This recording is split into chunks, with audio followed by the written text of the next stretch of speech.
So what I have here is I made my own woodworking steady rest, something I seen on Amazon. I decided to try making it myself. Here it is, painted red. This is the color of the paint I had left over, so I just used it instead of black. But anyways, just to show you what I did, I just used some scrap metal I had. This base is a foot long. I didn't have anything longer at the time, so I just mounted the square tubing 1 inch by 1 inch here and mounted another one in the back just to kind of stiffen it up and also to give it 2 bolt holes. So one, you have a needle bolt here, another one with an arm here so you can tighten it up really good. The other one just kind of guides it. So also what I did is I used a 3/8 plate at the bottom and I welded it all together. So I only stitched it between the 2 tubes because it's what the material I had left over.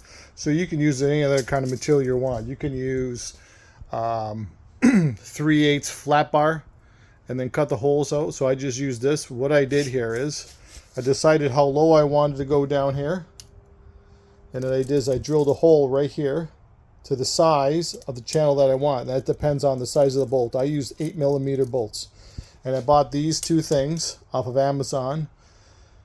They're 60mm long. So, but that also depends on how long your material is. If you're using a flat bar here, whatever, I needed it to go through 1 inch tubing and 1 inch tubing and to mount it to my mounting plate. So, I also made the whole device 16.5 inches tall. My lathe can only take 12 inches, but I wanted a little bit of play in between, just so I can move them out of the way or something just temporarily.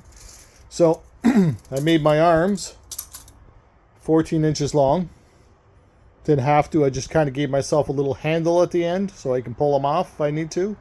And also it's nice because you can also reverse it to the other side if you want to. Maybe you want some of these wheels here trailing on this side and then the other 2 trailing on that side, depending on the shape of whatever you're working on. So I did that. So I made these holes here. The first one I did down here, I made them every inch across. I did a 1/2 inch in and then every inch after thereafter. And what I do is unbolt it and just move it to the next hole instead of a long slot. I find these are just because I find that you're not going to really use a lot of different adjustable sizes. So I just kept it simple for my first one. So the top one I decided to change a little bit. I brought the 2 wheels as close as I can to these holes, or to each other, sorry. And then thereafter did an inch after. And I only did it so they're about 7 inches over, which is far past than what you would need anyways, because 6 inches your center. So back here, down here, I did a hole 6.5 inches in, just so that it's a little off. But it lines perfectly center here, 6 inches to the center of my 12 inch capability of my lathe, to the center of here, to the center up here. So they line right up all the way down. So what I did also is, this stuff you have scrap metal, and I also use 8mm bolts here, and I bought these off of Amazon also. These are inline skating wheels. I bought 6 for like 20 bucks.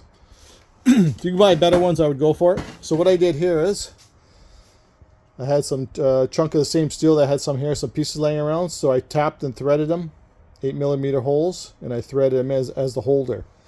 Fortunately, I used too thick a paint. It's kind of scratching off, but you can decide what you want to do. So I did that. The same I did down here. I drilled down here, depending on whatever bolt you want to do to mount it. I don't have it on right at the moment, but what I did is I welded a plate, and this plate sits inside the exact width opening of the inside of your lathe guides at the bottom. So that depends on whatever lathe you have. So I did that perfectly. So it sits in there, so it can't turn. It always stays square. So, for example, if this sits on your lathe, and you say this has gone to your lathe, this will not turn. This will stay perfectly straight. It won't do this at all. It'll perfectly stay true to the front of it. So then what I did is, I got another piece of metal right here, and I put a bolt through. I'll show you. I'll get my bolt right now. Here's my bolt right here. Put my bolt through, and I thread into there. So what that does is, when this goes through the lathe, this sits perpendicular with the chuck, and this sits the opposite underneath the channels. And what it'll do is it'll sit this way. So then it tightens down, it grabs the whole thing, and does not even move. It does not even budge. So I just thought to throw it out there to help people out, because a lot of videos help me out on YouTube. So if you like my video or you have some questions, send me a message and I'll give you some updates and some information that I might have not said. This is my first kind of video. And yeah, so then when I get a chance and I get it set up, because I'm just doing this for the first time, getting into lathe work, once I get it all set up, I'll make some videos of how it's working out. Okay? Thanks for watching.